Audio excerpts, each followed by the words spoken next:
Hello everyone. So in +2 chemistry हम discuss कर रहे थे कोऑर्डिनेशन कंपाउंड्स के बारे में। हम नॉमेनक्लेचर और आइसोमेरिज्म डिस्कस कर चुके हैं। आज हम डिस्कस करेंगे about the theories related with this chapter. The first theory we are going to discuss is Werner's coordination theory.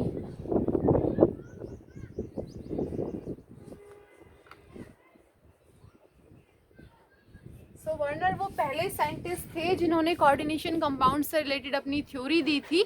उसके बाद बहुत सारी मॉडिफाइड थ्योरीज आई, जैसे हम वीबीटी पढ़ेंगे, सीएफटी पढ़ेंगे। सो उन थ्योरीज के आने के बाद वर्नर की थ्योरी की बहुत ज़्यादा लिमिटेशंस आ गए, उसके वैल्यूज़ भी कम हो गए। Still Werner is the one जिसने सबसे पहले कोऑर्डिनेशन कंपाउंड से रिलेटेड अपनी थ्योरी को प्रपोज किया। द फर्स्ट पॉइंट या first postulate of Werner theory is, next हम डिस्कस करेंगे पोस्टुलेट्स। सो पहला पोस्टुलेट क्या था वर्नर की थ्योरी का, कि वर्नर ने कहा था कि एक मेटल के पास दो टाइप की वैलेंसी होती है। Metal have two type of valency.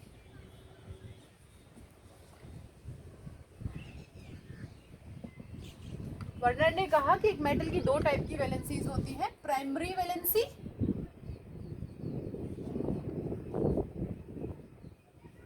And secondary valency. Primary valency and secondary valency. Clear? Second point उन्होंने कहा कि जो लिगेंड्स प्राइमरी वैलेंसी को सेटिस्फाई करेंगे वो आयोनाइजेबल होते हैं। लिगेंड्स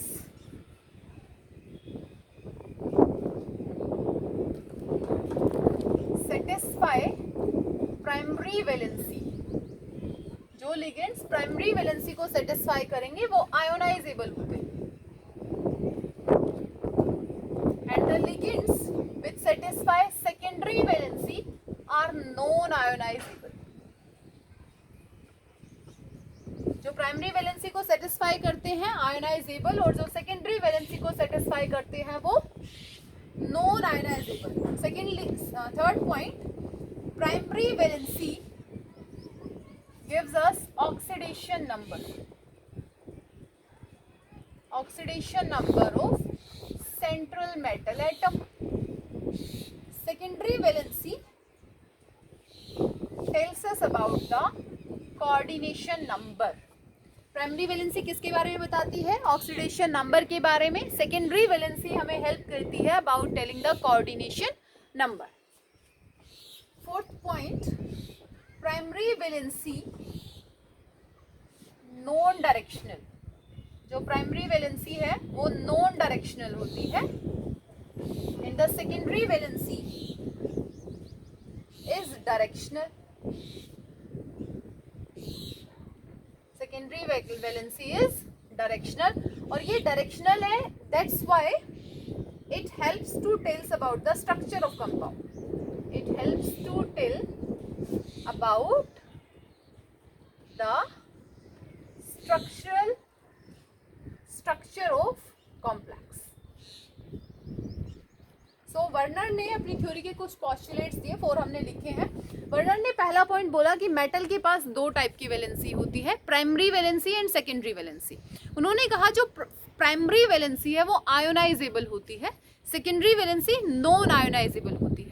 जो लिगेंड्स प्राइमरी वैलेंसी को सेटिस्फाई करते हैं वो हम आयोनाइजेबल, एंड जो सेकेंडरी को करेंगे वो नॉन आयोनाइजेबल। प्राइमरी वैलेंसी जो है वो ऑक्सीडेशन नंबर के बारे में हमें आइडिया देती है, सेकेंडरी वैलेंसी हमें कोऑर्डिनेशन नंबर के बारे में आइडिया देती है। प्राइमरी वैलेंसी नॉन डायरेक्शनल होती है, जबकि सेकेंडरी वैलेंसी जो है वो डायरेक्शनल होती है और वो हमें स्ट्रक्चर के बारे में बताती है।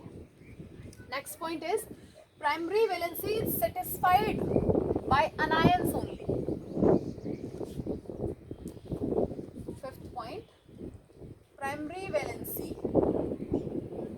is satisfied by anions and secondary valency is satisfied by anion and neutral ions। जो प्राइमरी वैलेंसी है वो अनायन या केटायन और जो सेकेंडरी वैलेंसी है वो अनायन और न्यूट्रल लिगेंड्स की हेल्प से सेटिस्फाई होती है या सेटिस्फाई की जाती है। नेक्स्ट पॉइंट जो हमने यहाँ लिखा कि सेकेंडरी वैलेंसी हमें कंपाउंड के कॉम्प्लेक्स के स्ट्रक्चर के बारे में बताती है। So if the secondary valency is 4, if the second, next point क्या आ जाएगा, हमें स्ट्रक्चर के बारे में नॉलेज कौन दे रहा है, secondary valency. If secondary valency is 4 then complex, then जो हमारा कॉम्प्लेक्स है मे बी स्क्वायर प्लेनर और tetrahedral.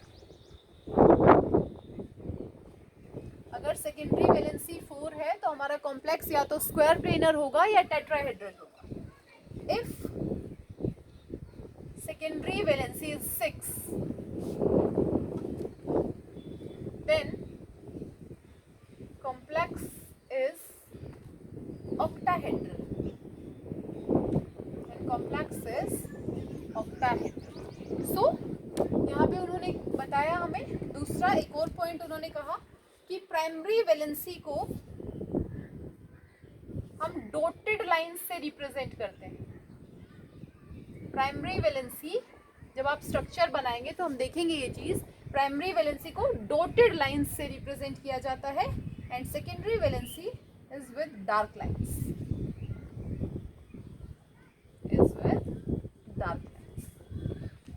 So this is all about Werner's theory. Werner ने क्या कहा, दो टाइप की वैलेंसी, प्राइमरी की बात करते हैं, प्राइमरी को सेटिस्फाई करेंगे लिगेंड्स, प्राइमरी आयोनाइजेबल भी होगी, और प्राइमरी को सेटिस्फाई करेंगे अनायंस।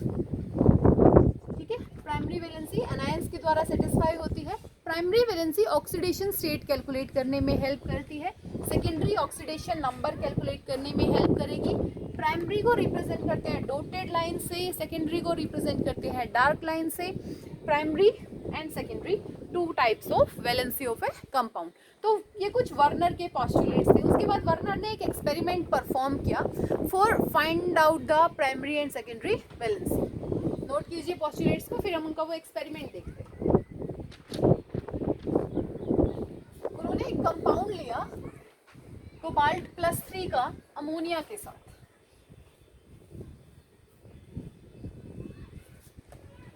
उन्होंने कुछ एक्सपेरिमेंट्स को रिपीट किया, लाइक COCl3.6 अमोनिया। कोबाल्ट +3 में था, अमोनिया के साथ उन्होंने एक कंपाउंड चूज किया और उस कंपाउंड को उन्होंने AgNO3 के साथ ट्रीट किया, 3 मोल्स ऑफ AgNO3। जब उन्होंने 3 मोल्स ऑफ AgNO3 के साथ ट्रीट किया तो एक पॉइंट ऐसा आया, एक एक्सपेरिमेंट ऐसा था जिसका रिजल्ट आया 3 moles of AgCl, 3 moles of AgCl। उन्होंने एक्सपेरिमेंट को रिपीट किया, 3 मत लिखिए, फिक्स मत कीजिए। In one experiment he got 3 moles of AgCl। उन्होंने एक्सपेरिमेंट को फिर से रिपीट किया, COCl3.5NH3 and again reacted with AgNO3 excess and get 2 moles of AgCl। इसमें कई बार क्वेश्चन बना इस एक्सपेरिमेंट में। एंड COCl3.4NH3 प्लस AgNO3, और उनको थर्ड टाइम पे जब उन्होंने रिपीट किया तो उन्हें मिला 1 मोल ऑफ AgCl। तो जब ये एक्सपेरिमेंट्स उन्होंने किए और ये रीडिंग्स उनको मिली तो उन्होंने क्या देखा, इस कंपाउंड को जब आप कोऑर्डिनेशन कंपाउंड की तरह लिखेंगे तो इसके पास 3 Cl नेगेटिव आयंस प्रेजेंट हैं। तो उन्होंने कहा the structure of this compound is cobalt ammonia 6 Cl3, क्योंकि जब ये कंपाउंड आयोनाइज होगा तो यहाँ से हमें मिलेगा हेक्साअमीन कोबाल्ट 3 + 3 Cl नेगेटिव। ये 3 मोल्स AgCl के कैसे बने वो देख रहे हैं। अगर ये स्ट्रक्चर है हमारे पास, जब इसको आयोनाइज किया तो ये कंपाउंड मिला, और इस कंपाउंड को जब आप AgNO3 के साथ ट्रीट करेंगे, these 3 Cl negative combines with Ag positive and formed 3 AgCl।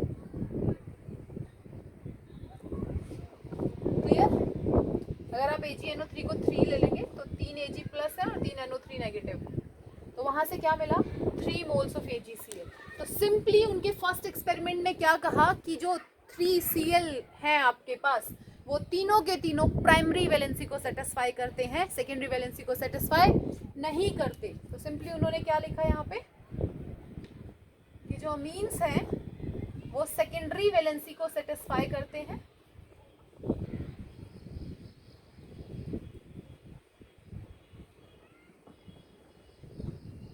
Secondary valency satisfied, structure octahedral.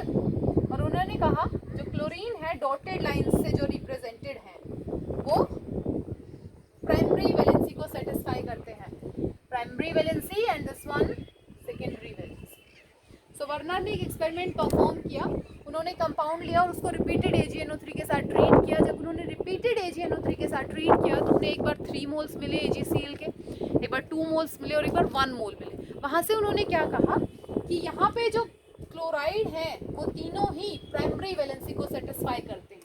In this case second case का अगर हम देखें स्ट्रक्चर तो कैसा बनेगा, cobalt ammonia 5Cl and Cl2 ionisation sphere में। आयोनाइजेशन स्फीयर पता है क्या होता है, कोऑर्डिनेशन स्फीयर से बाहर जो भी चीज लिखी होती है वो आयोनाइजेशन स्फीयर होती है। यहाँ पे आयोनाइजेशन स्फीयर में 2 क्लोरीन थे, सिर्फ इसीलिए 2 मोल AgCl की फॉर्मेशन हुई। Clear? In this case 1 mole of AgCl is formed. The structure of this compound is going to be cobalt, ammonia 4, Cl2 and 1Cl.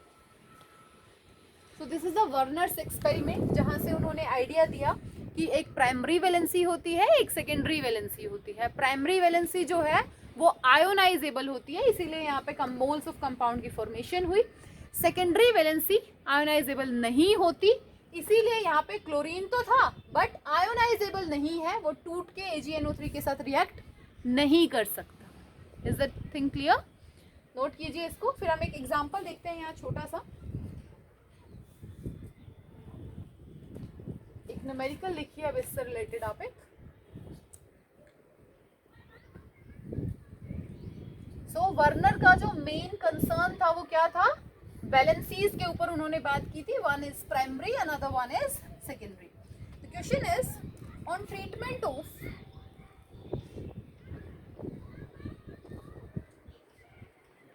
treatment of 100 ml of 0.1 molar on treatment of 100 ml of 0.1 molar solution of COCl3.6H2 with excess of AgNO3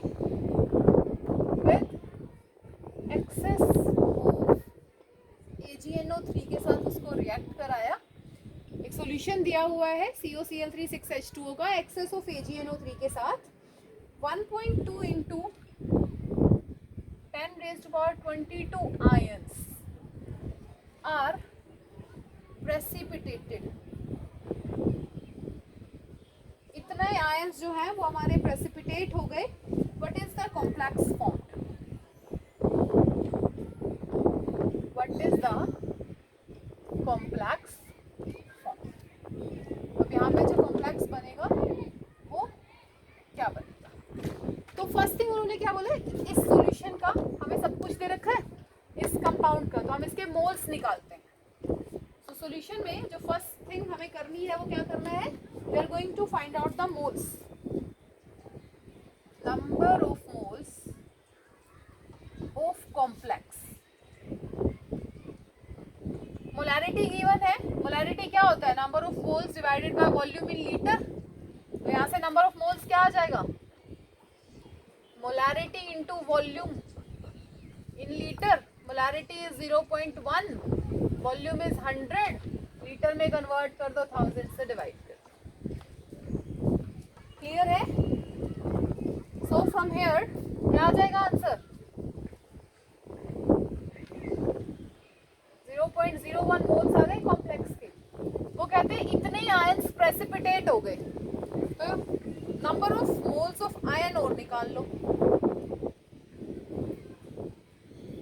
अब ions के number of moles कैसे कैसे निकलेंगे? Given ions divided by Avogadro number. कीजिए इसको solve. On solving this we get 0.02 moles. अब इतने ions precipitate हो गए, इतने आयंस टोटल थे हमारे पास, तो कितने आयंस आयोनाइजेबल है वो चीज कैलकुलेट हो जाएगी यहाँ से।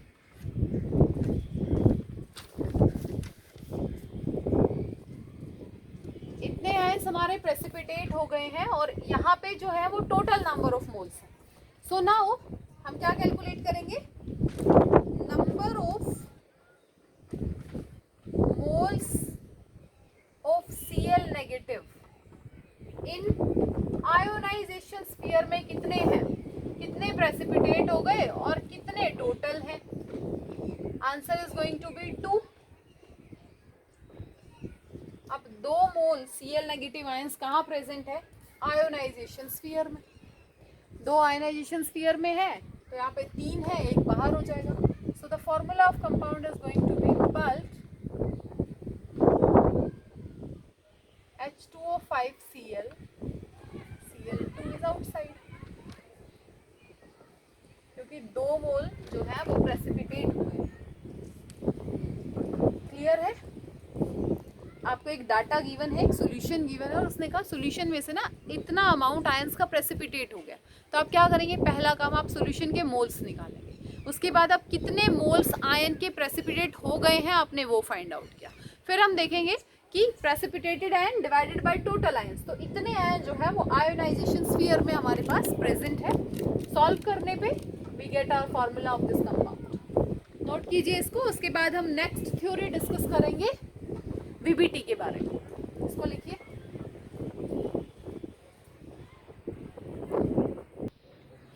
सो वर्नर थ्योरी की बहुत सारी लिमिटेशंस आई, लाइक वो स्ट्रक्चर के बारे में ढंग से बात नहीं की उन्होंने, मैग्नेटिक प्रॉपर्टीज के बारे में बात नहीं की, उन सभी को ओवरकम किया नेक्स्ट थ्योरी ने। The next theory is valence bond theory. The next theory is valence bond theory. So the postulate of valence bond theory is, this theory is mainly based on the metal ligand coordination bond. So the first postulate of this theory is formation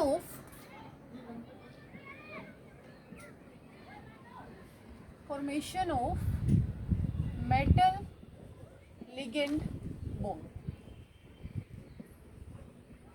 अब ligand अपने electron pair को metal को donate करता है, तो उसी donation के basis पे इस थ्योरी के पोस्टुलेट्स हैं। अगर लिगेंड को मेटल को डोनेट करना है तो metal must have empty orbital.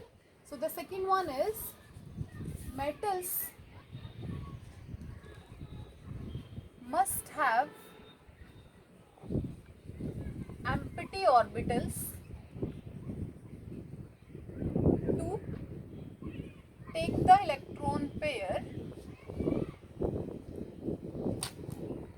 electron pair from ligands. अब लिगेंड से अगर उसको आप मेटल को इलेक्ट्रॉन पेयर लेने हैं तो मेटल के पास स्पेस भी होना चाहिए। These empty orbitals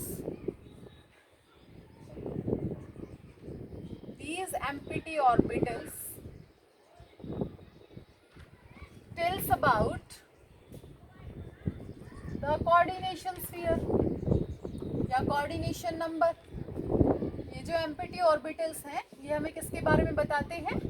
They tells us about the coordination number, not sphere, coordination number.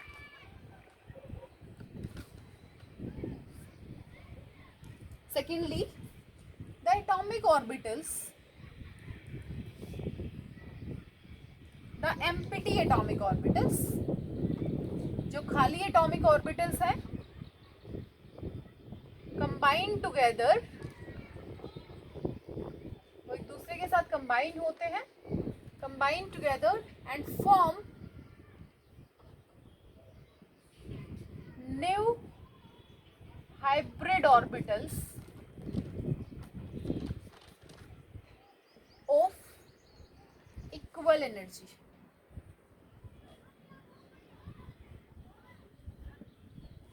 So the first thing is theory का बेस क्या है, मेटल और लिगेंड का कोऑर्डिनेट बॉन्ड, जहाँ पे लिगेंड अपने पेयर ऑफ इलेक्ट्रॉन को मेटल को डोनेट करेगा। सो मेटल के पास एम्प्टी ऑर्बिटल होने चाहिए। ये एम्प्टी ऑर्बिटल कोऑर्डिनेशन नंबर के बारे में बताएंगे, ज्योमेट्री के बारे में बताएंगे।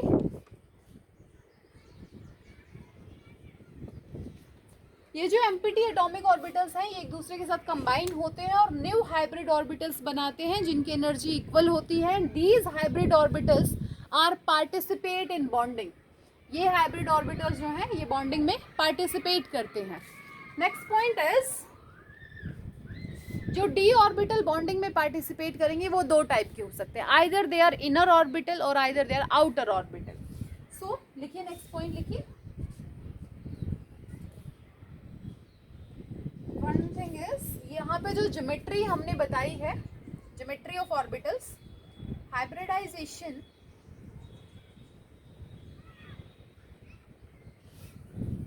टेल्स अबाउट, या hybrid orbitals tells geometry. Hybridisation से भी हमें ज्योमेट्री के बारे में पता चलता है। कैसे, देखो sp3 geometry is tetrahedral. sp3 के साथ ज्योमेट्री कैसी है, टेट्राहेड्रल है। अगर हाइब्रिडाइजेशन आती है dsp2 तो ज्योमेट्री हो जाएगी स्क्वायर प्लेनर। कैसी हो जाएगी geometry, square planar. If hybridisation is sp3d2 then it is octahedral. sp3d2 is octahedral and sp3d, I think the board is not visible, sp3d को कहेंगे ट्राइगोनल बाइपिरामिडल। ट्राइगोनल बाइपिरामिडल ये हम पहले भी डिस्कस कर चुके हैं।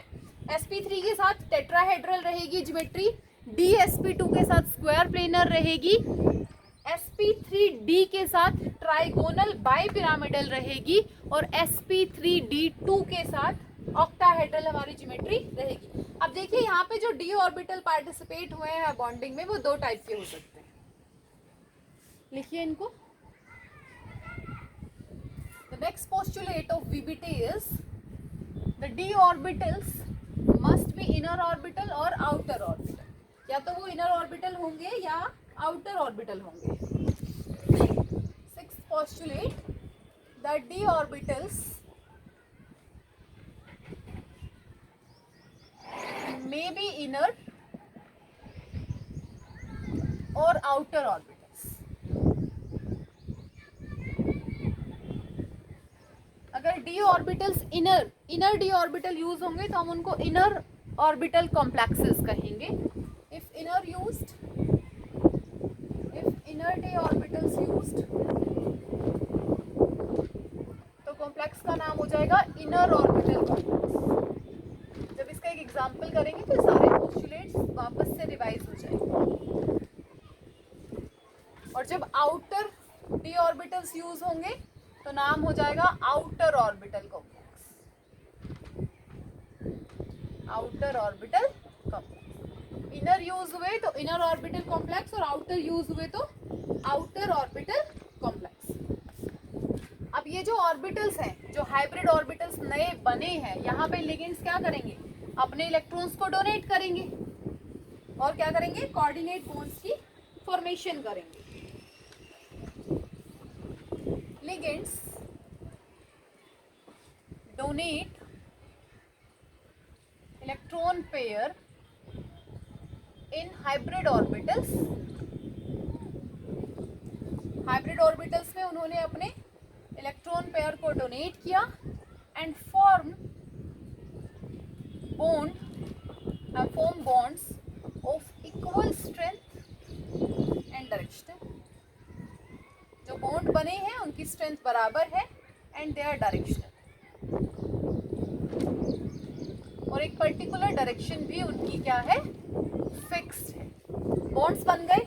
अब लास्ट पॉइंट, बॉन्ड्स बनने के बाद आफ्टर बॉन्डिंग अगर अनपेयर्ड इलेक्ट्रॉन्स हैं तो हमारा कॉम्प्लेक्स हो जाएगा पैरामैग्नेटिक, और अगर अनपेयर्ड इलेक्ट्रॉन नहीं है तो हमारा कॉम्प्लेक्स हो जाएगा diamagnetic.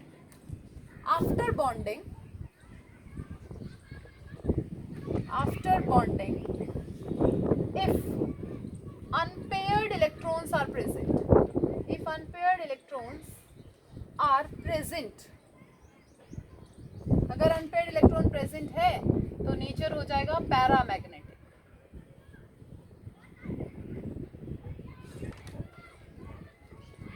If no unpaired electron, if no unpaired electron तो हम कहेंगे डायामैग्नेटिक,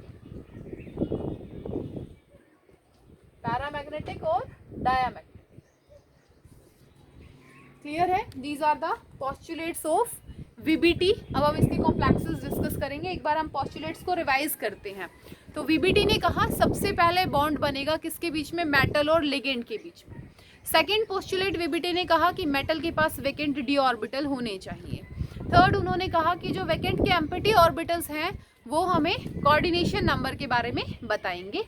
जो एम्प्टी एटॉमिक ऑर्बिटल्स हैं वो कंबाइन होंगे और हाइब्रिड ऑर्बिटल्स को फॉर्म करेंगे।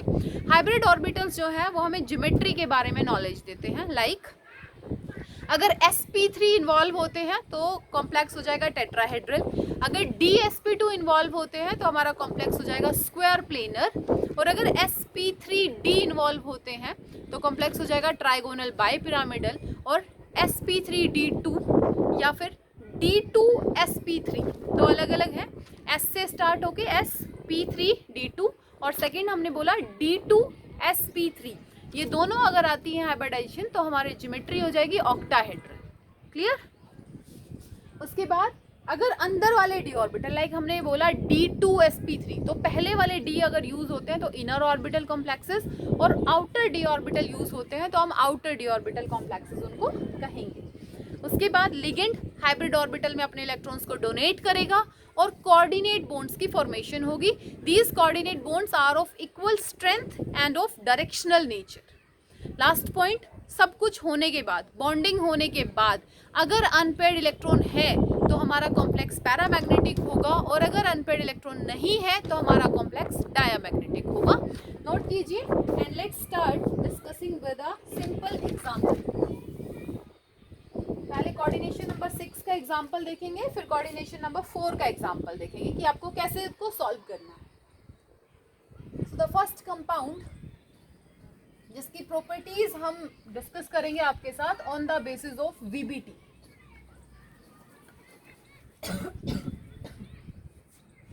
First compound is chromium ammonia 6 plus 3.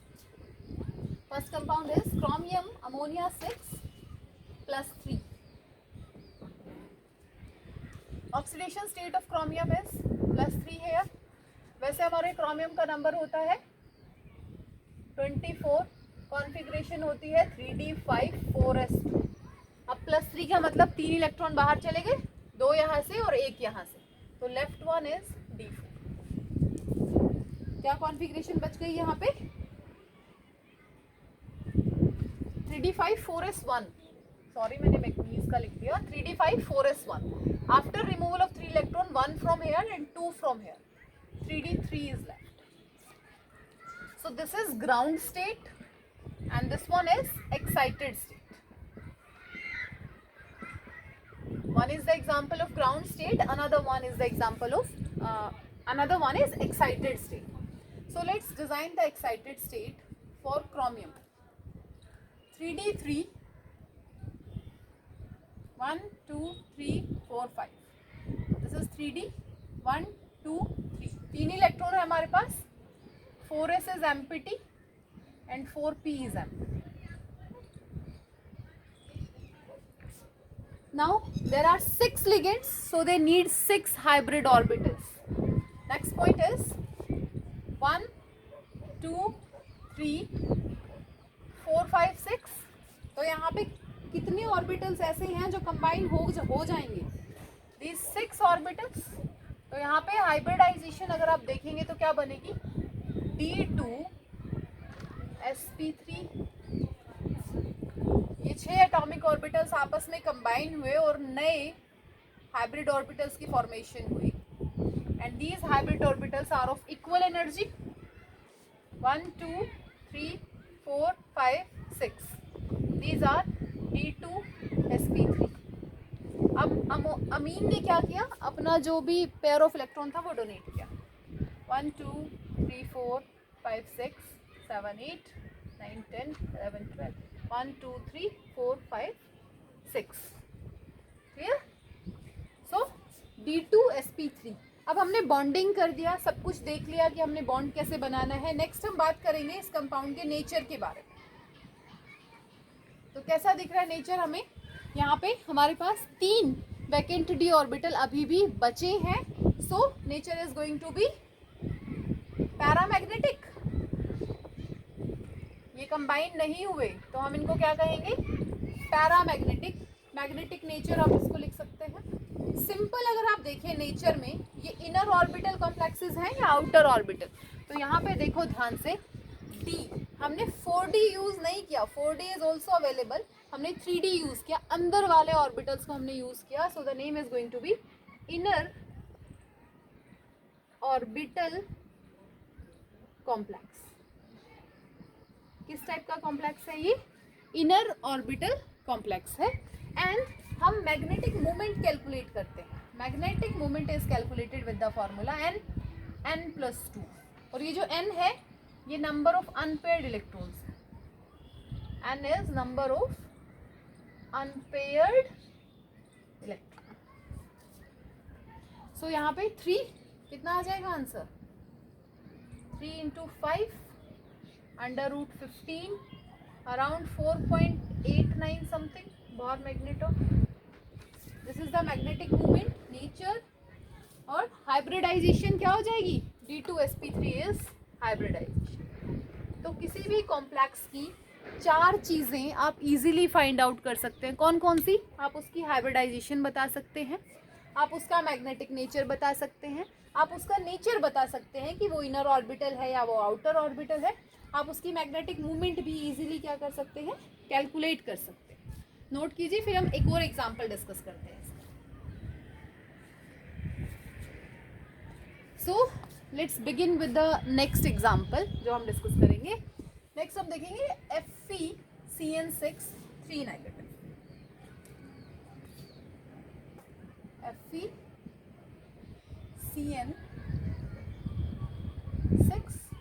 3 negative. इस कंपाउंड को स्टार्ट करते हैं। दोबारा से एक बार सारी चीज़ें रिवाइज करेंगे, फिर आप प्रैक्टिस करेंगे खुद इस चीज़ को। The first thing is we have to find out the oxidation state of central metal atom in this complex. So in this complex अगर हम oxidation state देखें आयरन की, आयरन X Cn negative -1, तो +6 × -1 equals to -3. So X is going to be +3. Clear? अब iron का atomic number होता है 26, 3d6 4s2। और आयरन +3 अगर हमें लिखना है तो हमें 3 इलेक्ट्रॉन्स को बाहर निकालना है, 2 यहाँ से बाहर जाएंगे और 1 यहाँ से बाहर जाएगा। So the left configuration is 3d5। क्या बच गया यहाँ पे, 3d5। तो आयरन +3 को डिजाइन करते हैं। Iron +3 is 3d5 1 2 3 4 5 1 2 3 4 5। This is 3d 4s and 4d भी है आगे। बट यहाँ पे जो लिगेंड है ना Cn negative is a strong ligand. और जो भी स्ट्रॉन्ग लिगेंड्स होते हैं ना वो पेयरिंग कॉज करते हैं, कॉज पेयरिंग। इसको जितने बॉक्सेस चाहिए ना ये उतने पेयर करा देगा। देखो कैसे, Cn नेगेटिव ने इनको पेयरिंग शुरू करा दी और ये किस तरीके से कन्वर्ट हो गए, because of the Cn negative 1 2 3 4 5। अब इसके पास कोई प्लेस नहीं था पेयर होने के लिए, इसलिए यहीं पे रह गया और हमारे ऑर्बिटल्स अगेन कन्वर्ट।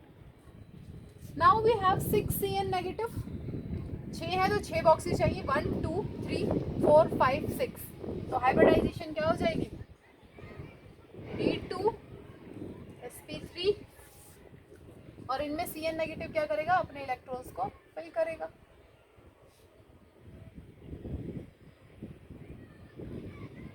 क्लियर है? ये Cn नेगेटिव ने कोऑर्डिनेट बॉन्ड करके इस कंप्लीट को फिल कर दिया। अंदर वाले ऑर्बिटल ही यूज हुए तो इसका नाम इनर ऑर्बिटल कॉम्प्लेक्स। हाइब्रिडाइजेशन, एक अनपेयर्ड इलेक्ट्रॉन भी है तो नेचर कैसा हो जाएगा, पैरा। एक अनपेयर्ड इलेक्ट्रॉन भी है तो इसका नेचर कैसा रहेगा, पैरामैग्नेटिक। मैग्नेटिक मूवमेंट कैसे निकालोगे, n+2 और n की वैल्यू क्या है अब यहाँ पे 1। n is number of unpaired electron, so n put करिए, n 1+2 √3, 4 का 2 आता है तो इसका 1.9 समथिंग आंसर आ जाएगा, 1.9 या 1.8 अप्रॉक्सीमेट। क्लियर है? तो अब इजीली आप फाइंड आउट कर सकते हैं इनर ऑर्बिटल, आउटर ऑर्बिटल। हमने 2 कॉम्प्लेक्सेस देखे, दोनों इनर ऑर्बिटल के देखे। नोट कीजिए, एक और कॉम्प्लेक्स डिस्कस करते हैं।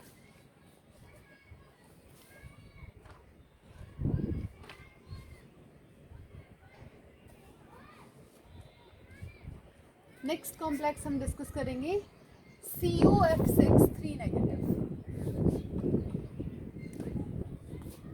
थर्ड कॉम्प्लेक्स है COF6 3 नेगेटिव।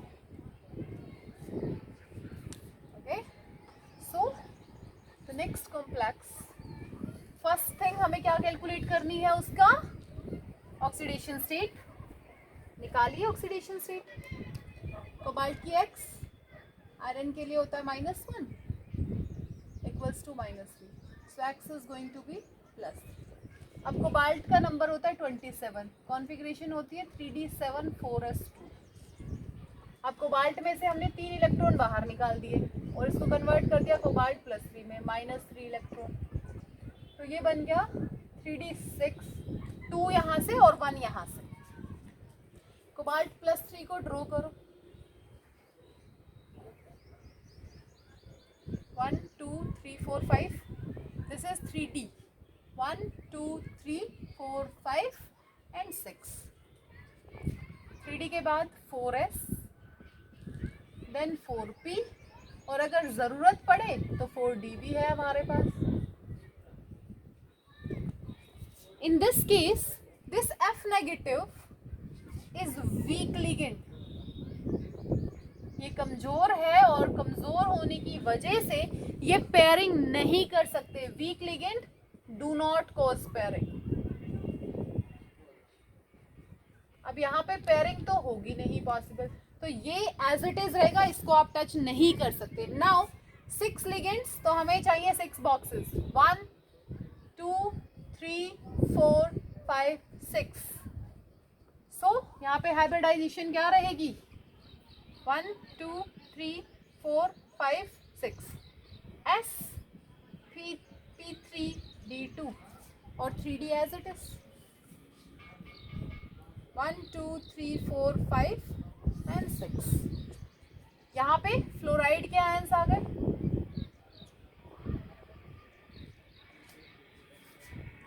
हाइब्रिडाइजेशन D बाहर वाला यूज हुआ है इस बार, तो कॉम्प्लेक्स हो जाएगा outer orbital.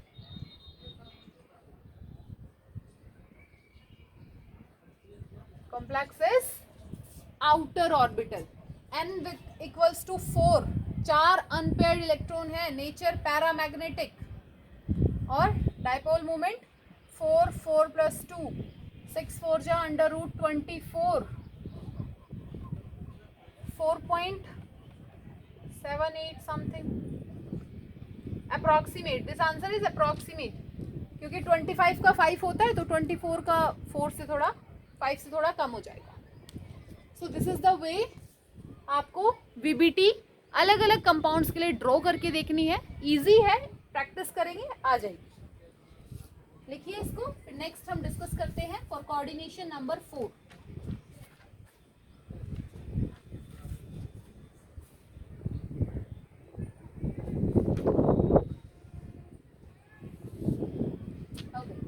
So next example हम डिस्कस करेंगे मोन्स प्रोसेस में जो हमने यूज किया निकल टेट्रा कार्बोनाइल या टेट्रा कार्बोनाइल निकल NiCO4,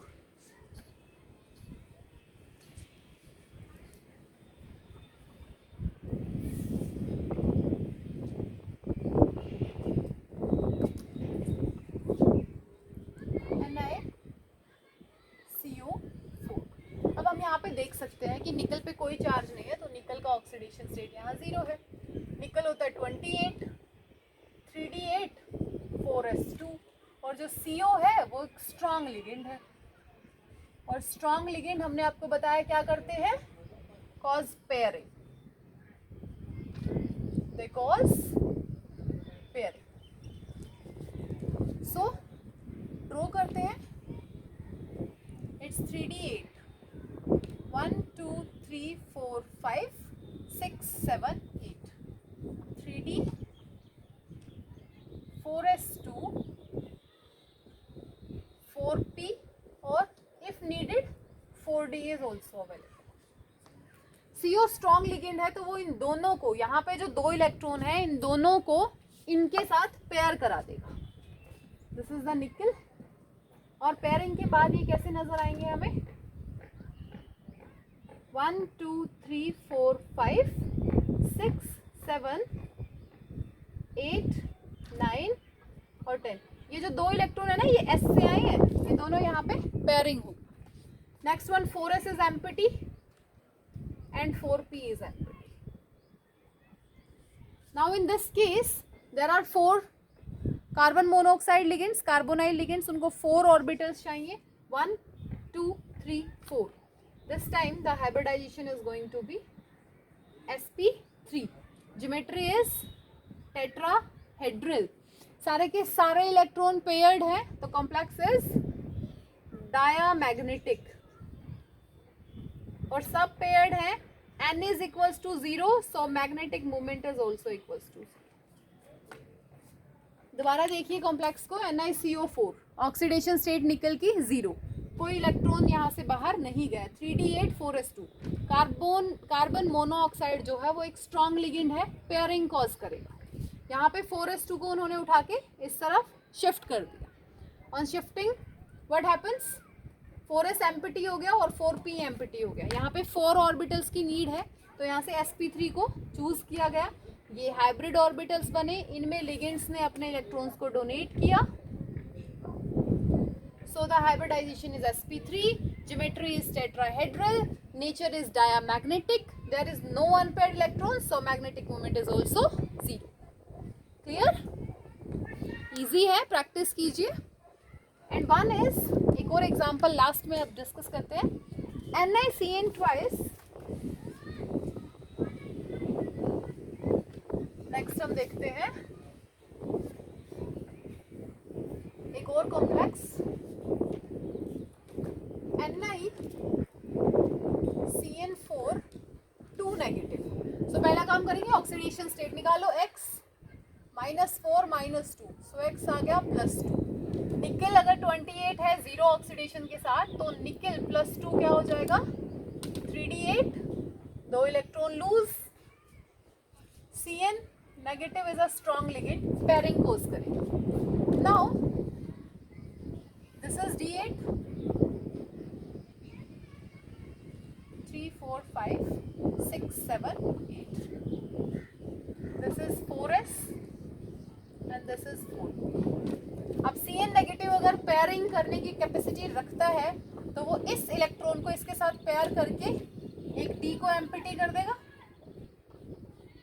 1 2 3 4, और यहाँ पे जो इलेक्ट्रॉन था वो यहाँ पे आके पेयर हो गया। यहाँ पे ये जो इलेक्ट्रॉन है वो इसके साथ पेयरिंग में आ गया, 3D,